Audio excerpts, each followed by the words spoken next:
अस्सलाम वालेकुम एवरीवन। उम्मीद है आप सब लोग खैरियत से होंगे and welcome back to our weekly session. जैसे कि मैंने बताया था हमारे इस चैनल का Pakistan stock and gold market. इस चैनल का बेसिकली मकसद ये है ताकि आप लोगों को जो है वो स्टॉक मार्केट के हवाले से ज्यादा जो है वो हम अवेयरनेस हो जा सकें। और इसके अलावा फॉरेक्स के हवाले से भी जो है वो हमारे सेशंस कंडक्ट होंगे, तो उससे भी जो है वो आप बहुत अच्छे तरीके से जो है वो फायदा उठा सकते हैं। इसके अलावा नाज़रीन, मैं आप लोगों को कहना चाहूंगी कि अपने फ्रेंड्स और रिलेटिव्स को जरूर ये वीडियो शेयर किया करें ताकि जो है वो उनको भी स्टॉक मार्केट के हवाले से जो है वो अवेयरनेस मिल सके और वो लोग भी जो है वो स्टॉक मार्केट में जो है वो अपना फ्यूचर जो है वो सिक्योर कर सके। नाज़रीन, आज जो है हमारे साथ जो गेस्ट मौजूद हैं, आप जो है वो बहुत अच्छी तरीके से जानते हैं। बहुत दफा जो है वो हम हमारे जो है वो चैनल पे वो आ चुके हैं। ये अमीन अब्दुल गफ्फार। तो आइए इन्हें वेलकम करते हैं। अस्सलाम वालेकुम सर, कैसे हैं आप? वालेकुम सलाम। अल्लाह का शुक्र, खैरियत। जी जी। सर, सबसे पहले हम आज की मार्केट की बात करते हैं। जैसे कि कल हॉलीडे था, आज जो है वो फ्राइडे था। मार्केट का वीक जो है वो वीक का लास्ट डे था। हमने देखा था वेनेसडे को जो है वो बहुत नेगेटिव क्लोज हुई थी मार्केट। पाकिस्तान और इंडिया का जो जियो पॉलिटिकल सिचुएशन चल रही है उसकी वजह से जो है वो बहुत बुरा जो है वो मार्केट पे इम्पैक्ट पड़ा था। लेकिन आज जो है वो हमने मार्केट को पॉजिटिव खुलते हुए देखा और जो है फर्स्ट सेशन में भी जो है मार्केट पॉजिटिव रही। फिर मार्केट जो है तकरीबन 32,000 तक जो है मार्केट गई। क्या वजह है, क्यों इतनी पॉजिटिव पॉजिटिव थी और क्या कहना चाहेंगे मार्केट के हवाले से? देखिए, सबसे पहले तो ये कि जो पिछले हफ्ते जो मार्केट थी बिल्कुल डिस्टर्ब थी। और सबसे बड़ी वजह थी कि जो इंडियन पाकिस्तान जो टेंशन था उसकी वजह से काफी मार्केट डिस्टर्ब थी। और खास करके जो मीडिया में, जो सोशल मीडिया पे जो हमारे वजीर आके जिन लोगों ने बयान दिया, इसकी वजह से बहुत ज्यादा पेंडिंग आ गया था। मार्केट सर्वाइव कर रही थी सब चीजों को, मगर ये कि पेंडिंग इतना वजीर की बयान से बहुत बड़ा पेंडिंग आ गया। तो इस तरह के जो गैर जिम्मेदार बयान होते हैं उसकी वजह से काफी लोगों को नुकसान हो गया, इन्वेस्टर को। अब यहाँ पे मार्केट के अंदर जो इंडिविजुअल की बाइंग थी वो तमाम सेलिंग हो गई, और उसकी जो इंडिविजुअल का जो डिफरेंस था, इनका मार्जिन था 25%, वो खत्म हो गया और इनकी जगह पे इनकी जो बाइंग बैंक कर गई। तो मार्केट के अंदर ऐसा भी नहीं हुआ था कि कोई आइटम का सेल हो, सब डाउन लोग लग जाए, बल्कि मार्केट के अंदर पेंडिंग के अंदर भी माल बिका है। तो ये एक सिचुएशन इतनी सीरियस नहीं थी, मगर इसको बहुत सीरियस करके पेश किया गया, जिसकी वजह से काफी मतलब डिस्टर्ब हो गया था मामला। अब ये कि अब देख रहे हैं कि आज का दिन मार्केट ने काफी आइटम अपर लोग लगी है, मार्केट के अंदर वॉल्यूम कम है। और हम्म। जैसे अगर मार्केट के अंदर आना शुरू हो गया तो इस आप कॉन्फिडेंस में आ जाएंगे सब चीजें। और फिर दोबारा तेजी की जो मार्केट के अंदर है, जो जो चल रही थी उसी तरह चलेगी। हम्म। जैसे सर्कुलर डेट का गवर्नमेंट हमें कर रही है, पेट्रोल की कीमत भी इंटरनेशनल मार्केट में काफी कम हो गई है, उसका भी असर हो रहा है। हाँ, थोड़ा हम्म। एक्सपोर्ट पे पाकिस्तान फर्क पड़ गया है, तो वो हम्म। वो भी इंशाल्लाह हो जाएगा, लोकल मार्केट में सेल हो जाएगी, बल्कि दूसरी मार्केटें भी हमको मिल जाएगी। हम्म। तो आइंदा खराब नहीं लग रही, मार्केट अच्छी लग रही है। ये कि हम्म। कोई पड़ोसी से मुल्क से कोई तनाजा ना हो, बाकी तो अल्लाह का खैर है, अल्लाह का शुक्र है, सब चीजें सही है। सही। सर, FNEL के जो है वो आज मटेरियल इंफॉर्मेशन आई, तो उससे आप बताइएगा इस मटेरियल इंफॉर्मेशन से कंपनी पे क्या फर्क पड़ेगा। और ये भी बताइएगा कि जिनके पास FNEL के शेयर्स इस वक्त हैं, क्या वो होल्ड करें या जो है वो FNEL के शेयर्स जो है वो सेल कर दें। FNEL कौन सी आइटम बताया आपने? वो सर, जी FNEL की मटेरियल जो है वो इंफॉर्मेशन आई। इसकी मैंने देखी नहीं है मटेरियल इन्फॉर्मेशन। अच्छा। बाकी ये कि आज जो मार्केट थी वो जो पेंडिंग रेट थे उसकी मार्केट थी, हम्म। उसकी कवरिंग थी। अच्छा। आज ना कोई मटेरियल इन्फॉर्मेशन चल रही थी, ना अर्निंग चल रही थी। और रेट की तेजी मार्केट के अंदर थी जो आज से हम्म। वो चल रही थी। अब ये जब रेट की थोड़ी तेजी बरकरार हो जाएगी, इसके बाद फिर मटेरियल की और अर्निंग की तेजी आएगी। सही। अभी रेट बहुत पेंडिंग वाले रेट थे, इसकी तेजी चल रही मार्केट में, एक दो दिन यही रहेगा, इसके बाद फिर या अगर फिर आप अगर यहाँ से अगर सही तरह काम करने चाहते हो तो आप अर्निंग वाले शेयर देख लें, हम्म। वो उसको बाइंग, तो लॉस के चांसेस बहुत ज्यादा कम हो जाते हैं। बाकी के इस वक्त लोग अपनी पोजीशन वो कर रहे थे, जो शेयर बहुत ज्यादा गिर गए थे। हम्म। इसमें ये होता है कि स्टॉक में ग्रुप होते हैं कि 10 कंपनियां वो चलाते हैं, 10 कंपनियां दूसरे फंड चलाते हैं, दूसरे मेंबर ब्रोकर चलाते हैं, वो सारी सारी अपनी अपनी कंपनियों के रेट मेंटेन कर रहे थे, तो आज इसकी थोड़ी तेजी थी। सही। सर, वैसे कौन सा आइटम्स इस वक्त जो है वो आप बताना चाहेंगे कि मार्केट में उन आइटम्स की इस वक्त बाइंग बनती है और जो है वो इन्वेस्टर्स जो है वो बाय कर सकते हैं इस सिचुएशन में मार्केट में? देखें, इस वक्त तो आइटम के नहीं, सेक्टर वाइज में सीमेंट सेक्टर बहुत अच्छा है। स्टील सेक्टर अच्छा है, बैंकिंग सेक्टर अच्छा है, ऑयल सेक्टर अच्छा है। चार जो सेक्टर हॉट सेक्टर है, वो तो आपको ये पेंडिंग के अंदर भी माल आपका बिक जाता है। और अच्छे, जब कोई मार्केट अच्छी होती है तो फौरन इसका रेट बढ़ता है। तो ये चार सेक्टर बहुत अच्छे हैं, जिसमें आदमी अगर काम करता है तो फौरन एग्जिट का मौका भी मिल जाता है।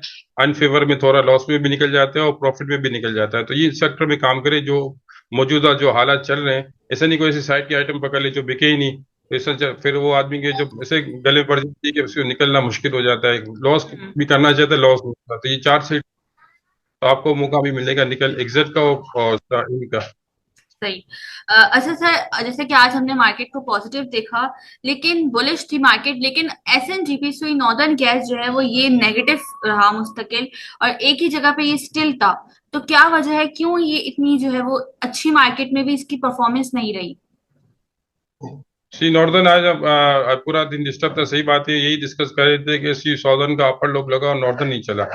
अब ये कि ये तो बस वही कि म्यूचुअल अपने फंड वाले की होते हैं, किसी के पास अगर ये होता है कि पेंडिंग का माल पड़ा होता है, उसका अगर सेल नहीं होता तो फिर मार्केट चलती नहीं है। ये लोग जो बड़े लोग होते हैं, ये तमाम स्टेक होल्डर जो क्लाइंट है, इंडिविजुअल है या म्यूचुअल फंड है, उनकी ये पोजीशन देखते हैं कि इनके पास इतनी बाइंग पड़ी हुई है। तो बहुत ज्यादा किसी ने बाइंग कर ली होगी जब, और उसकी इतनी ताकत नहीं होगी तो उसको रोक के रखा हुआ है। अब जब वो सेल करेगा फिर चलना शुरू कर देंगे। तो कोई भी आप क्वांटिटी के अंदर कोई आइटम काम करेंगे तो स्टॉक पे कमा नहीं सकेंगे। तो ये मुझे लग रहा है कि नॉर्दर्न के अंदर किसी ने क्वांटिटी के अंदर काम किया है, वो उसको इन लोगों ने मार्केट को रोक दिया। इनको पता है कि हम लाभ करेंगे तो हमको महंगा माल मिल जाएगा, अगर रोकेंगे तो सस्ता मिल जाएगा। तो यही मार्केट है। नई चीज तो नया कोई खून तो आ रहा नहीं, नया सही। कोई नया फंड आ रहा है तो हम्म। फॉरेनर इन्वेस्टर ये हम्म। 10-12 जो ग्रुप चला रहे मार्केट को। तो फिर उनसे इनकी नजरों से बचने के लिए आप छोटा काम करें, क्वांटिटी के अंदर काम ना करें, भले 50 आइटम में से काम करें, तो हम्म। फिर आप कमाएंगे। आइटम में काम करेंगे तो नहीं। सही। सर, अगर जैसे कि मार्केट सपोज करें अगर किसी वक्त नेगेटिव हो गई मंडे को या किसी भी दिन, तो क्या लगता है आपको जो है वो इस मार्केट का सपोर्ट लेवल क्या है, कहाँ पर जो है वो बाइंग बनती है? सपोर्ट लेवल तो मार्केट का कहीं भी नहीं है। और टेक्निकल तौर पे भी जो जंगी हालात होते हैं सब टेक्निकल भी नहीं चलती। हाँ, अगर अगर अल्लाह ना करे कोई बैड न्यूज आए तो आप सेल करके काम करें, तो माल तो आपका बिक जाता है। जैसे मैंने आपको चार सेक्टर बताया, उसमें तो काम होता ही होता है। आपका एक 1-1.5 रुपये फर्क, 2 रुपये फर्क से माल बिक जाएगा, तो और फिर नीचे भी मिल जाएगा माल आपको। तो ये आपके एक किस्म की गेन हो जाएगी। बाकी खत्म तो नहीं हो जाएगी, इंडस्ट्री बंद तो नहीं हो गई जंगी हालात में जिस तरह मार्केट गिरी, या कोई पीएसओ का बम बंद हो गई या कोई बैंक बंद हो गई, इस तरह के हालात तो नहीं हुए। मगर ये कि बाजार की पेंडिंग है, क्योंकि ये कैश लिक्विडिटी है, इसमें अप डाउन बहुत होता है इसमें।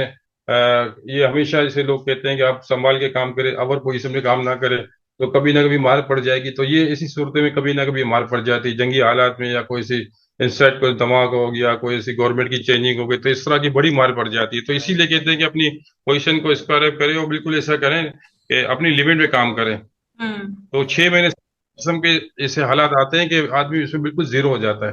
सही। तो वो अगर जिसने अवर पोजीशन की वो तो बेचारा लॉस कर गया, बाकी जिन लोगों ने डिलीवरी काम किया वो हम्म। आज खुश होंगे क्योंकि उनकी 10 से 15% कवरिंग हुई है। सही। सर, मॉनेटरी पॉलिसी जैसे कि 5 मई को है, तो क्या लगता है क्या इंटरेस्ट रेट डिसाइड होगा, जो है वो इंटरेस्ट रेट अनचेंज रहेगा या चेंज होगा? इंटरेस्ट रेट चेंज की तो लग रहा है कि जो हालात चल रहे हैं तो गवर्नमेंट आधा परसेंट तो चेंज करेगी, कम करेगी, ज्यादा नहीं करेगी। क्योंकि इनको सिंगल डिजिट में लाना है, वो दिसंबर एंड तक लाना है। तो ये सिंगल डिजिट में लाएंगे क्योंकि अभी तो सर्कुलर डेट का इशू चल रहा है कि गवर्नमेंट बैंक से कर्जे ले रही है। तो बैंकों को भी अपने फंड जमा करना है, तो वो भी लोगों को लालच दे के फिर अपना फंड जमा करेगी। तो ये सिचुएशन जो चल रही है, तो इसमें लगता नहीं कि इंटरेस्ट से ज्यादा कम हो। बाकी ये कि जो आप देख रहे हैं ऑयल एंड गैस की जो शेयर है, वो ज्यादा बैंकिंग सेक्टर बाइंग कर रहे हैं।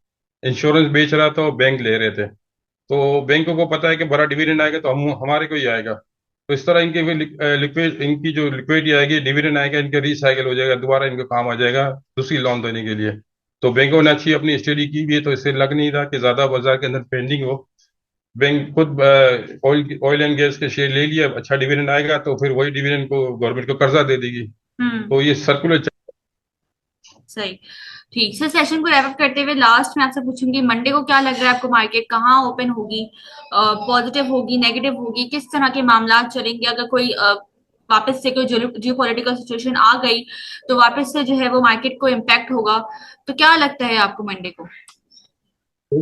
मार्केट बंद होने के बाद एक ऑफ मार्केट का जो सीजन चलता है हम्म। उसमें बाइंग पे लोग खड़े, तो ये लग रहा है कि मार्केट के अंदर बाइंग मजबूत है। अगर कोई बैड न्यूज आ गई तो दूसरी बात है, बाकी ये कि इस वक्त जो सिचुएशन है लोग खुश हैं। 2 दिन भी लोग अपनी खुशी में बैठेंगे कि मंडे को खुलेगी तो हमारे कुछ लॉस रिकवर होंगे, तो पोजीशन तो यही लग रही है। मगर ज्यादा अगर पेंडिंग हो गया तो 500,000 पॉइंट या 2,000 पॉइंट निकल जाएंगे, बहुत ज्यादा पेंडिंग हुआ तो फिर ये दोबारा रिकवर हो जाएगी। तो नहीं है या माल ऐसा भी नहीं है कि लेवरेज पे माल हो, माल पक्के घरों के अंदर है। अगर ये गिर भी जाती तो फौरन रिकवर हो जाती है। अब देखिए मार्केट अगर फौरन कोई अच्छी खबर आती है तो मार्केट एकदम से जंप कर जाती है। आज कितनी आइटम का पर लोग लगा, तो इसी वजह से लगा कि माल पब्लिक के पास नहीं था और ना माल पेंडिंग के अंदर था।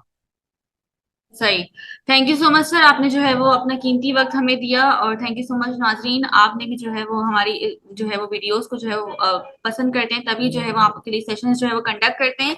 तो नाजरीन, मैं आप लोगों से जो है वो इजाजत लूंगी। अपना जो है वो बहुत सारा ख्याल रखिएगा। अल्लाह हाफिज।